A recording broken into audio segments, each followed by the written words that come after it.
या बोंग्यांच्या विरोधामध्ये ज्यावेळेला आंदोलन झालं, माझ्या महाराष्ट्र सैनिकांवरती जवळपास 17,000 माझ्या महाराष्ट्र सैनिकांवरती केसेस टाकल्या गेल्या महाराष्ट्रभर. बोललो ना, वाटेल जायचं नाही, मुख्यमंत्री पदावर जावं लागलं. म्हटलं कोणती केस? हो ती नाही का त्याला स्वतःला बाळासाहेब झाल्यासारखं वाटतं, शाल घेऊन फिरतात म्हणे हल्ली. मग कधी मराठीच्या नादाला लागतात, कधी हिंदुत्वाच्या नादाला लागतात.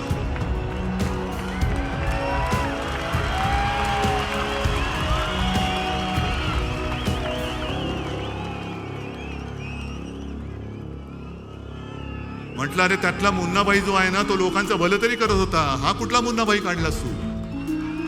नाही पण म्हणे एक लक्षात घ्या. म्हटलं कोणाला त्याच्या भ्रमात राहू दे ना, आपण काय करायचं? म्हणजे तसं नाहीये, तुम्ही त्या पिक्चरचा शेवट नाही बघितला. म्हटलं काय? शेवटी त्या संजय दत्तला कळतं की साला आपण के भेजे में केमिकल लोचा होईल आहे. तरी केमिकल लोच्याची केस आहे. हा पिक्चर सत्यावरती आधारित, म्हणजे सत्य घटनेवरती आधारित आहे. राज ठाकरे आणि उद्धव ठाकरे यांनी सोबत येण्याची तयारी दाखवली आणि महाराष्ट्राचं राजकारण तापलं. पण वेगळं झाल्यापासून ते आज तागायत या दोघांनीही एकमेकांची प्रचंड उणीधुणी काढली आहेत. ती सर्व आता विसरावी लागणार आहेत. राज ठाकरे यांनी आपल्या सभांमधून उद्धव ठाकरे, संजय राऊत यांच्यासह अनेक नेत्यांच्या नकला केल्या आहेत. ते सुद्धा विसरावं लागणार आहे. राज ठाकरेंनी उद्धव ठाकरे आणि संजय राऊत यांच्यासह अनेक नेत्यांना आपल्या नकलांमधून आतापर्यंत कसं डिवचलंय ते पाहूया. मुख्यमंत्री पदावरती असताना बघितलं, तब्येतीचं कारण सांगून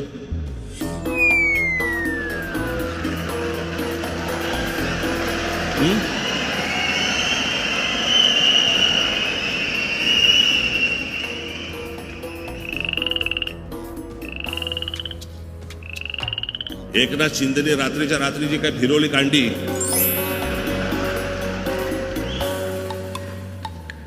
आता फिरतायत सगळीकडे. जंत पाटील, आता जंत पाटलाला काही सांगा, चकित चंदू. एकदा मागे गृहमंत्री असताना मी त्याला सांगत होतो, ह्याच सगळ्या गोष्टी सांगत होतो. म्हटलं अहो जरा एकदा त्या बेराम पाड्यामध्ये जाऊन बघा, एकदा ह्या सगळ्या वस्तीमध्ये जाऊन बघा. इकडे म्हटलं अत्यंत भीषण अवस्था आहे म्हटलं तिकडे. कधी म्हटलं तिथे कुठे शस्त्र असतील, बॉम्ब असतील. खरे की काय मला काही कल्पनाच नाही.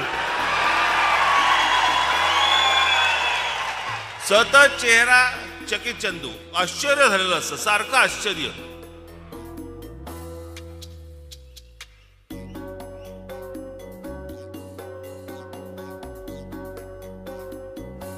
संपलेल्या पक्षाबद्दल मी काय बोलणार?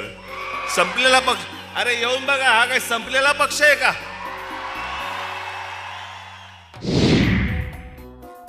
ते संजय राऊत कितीही बोलतात आणि सगळ्याची एक ऍक्शन असते. तो असा त्या सगळ्या ह्याच्यामध्ये तो काय हुआ, ये तो बात है, ऐसा करते था, ये करते.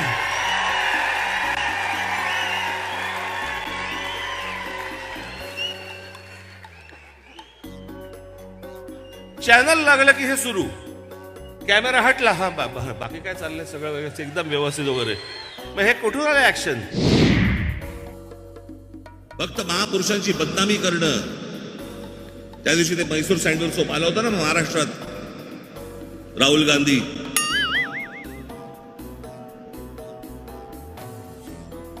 गुळगुळीत मेंदूच आहे.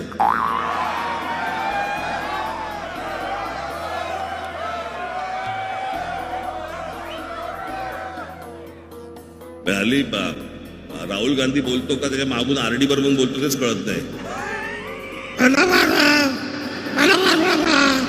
काय काय ऐकू ते येते. ते एक परवा आमचे राज्यपाल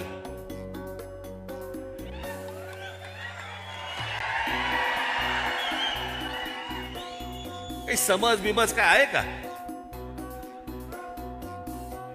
मी जर त्यांना पहिल्यांदा जेव्हा भेटायला गेलो, बघितलं ना कसं आहे ते.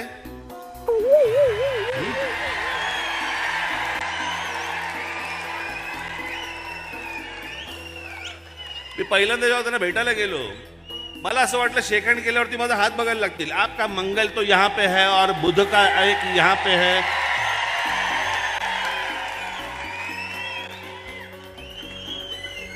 कुडबुडे ज्योतिषी असतात नाही का, तुमचा काय संबंध आहे का? तुम्हाला काय कळतं का? शिवाजी महाराज, रामदास स्वामी तुम्हाला काय माहिती आहे का? परवा दिवशी त्या भाषणामध्ये कोणीतरी मला दाखवलं, महात्मा ज्योतिबा फुले आणि सावित्रीदेवी फुले यांच्याबद्दल बोलते. छोटे छोटे जब कैसे शादी हो गई मेरे का पत्ता नाही. अहो तेव्हा लहानपणी व्हायची लग्न, तुमचं अजून नाही झालं. काल त्या आठवलेचं भाषण ऐकलं, हिंदी. आता मी लोकसभेमध्ये आक्रोश काढत असणार महाराष्ट्राची. मैं वेळुमुडी नाही मारताय,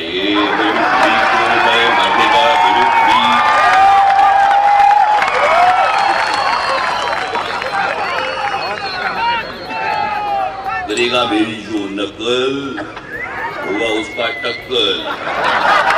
हे जन्माला आलं बेअक्कल. त्या अजित पवार मध्यंतरी नाही का बोलले, राज ठाकरेंना शेतीमधलं काय कळतं, त्यांना तर काय खाली काय उगवतं आणि वरती काय उगवतं माहिती नाही. अजित पवारांनी आम्हाला सांगू नये आमच्याकडे खाली काय उगवतं आणि वरती काय उगवतं, आम्हाला सगळं माहिती आहे. या जगन भुजबळला एकदा तुम्ही करून बघा, नाही तुम्हाला करून टाकलं. आईला नाटक कंपनी झाली.